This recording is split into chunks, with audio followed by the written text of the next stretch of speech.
Why did French people revolt against the monarchy?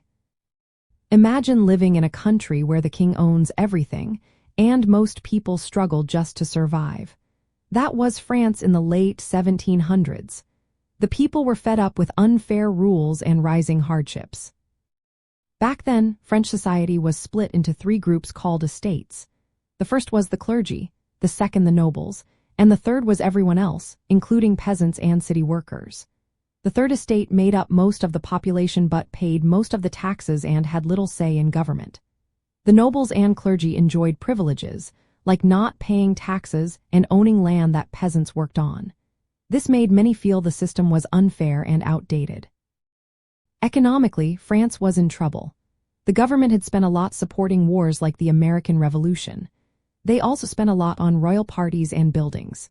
To pay for this, they taxed the common people heavily, but the rich and nobles paid little or nothing.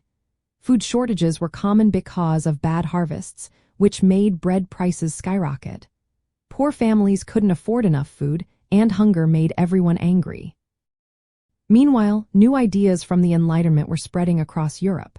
Thinkers like John Locke and Voltaire talked about rights, equality, and the idea that governments should serve the people. These ideas inspired many French citizens, especially the middle class, called the bourgeoisie. They wanted more say in how the country was run and believed the king should not have absolute power. Population growth also played a role. France's population nearly doubled in the century before the Revolution. More people meant more competition for land and jobs. Many peasants remained poor or landless, and cities grew rapidly, creating crowded, tough living conditions. The old feudal system couldn't handle these changes. The government tried to fix things by reforming taxes and reducing noble privileges, but the king and the nobles refused. They wanted to keep their power and privileges. In 1789, the Estates General was called to discuss the crisis. The Third Estate broke away and declared itself the National Assembly, claiming they represented the people. This was a turning point. The storming of the Bastille in July 1789 became a symbol of the people's revolt.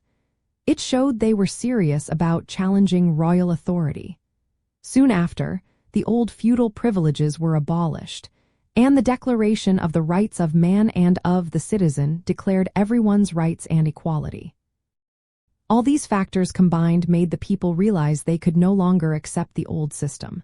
They wanted a government that listened to them, treated everyone fairly, and based power on the will of the people. The revolution changed France forever and challenged the idea that kings ruled by divine right. It was a fight for justice, equality, and a new way of governing.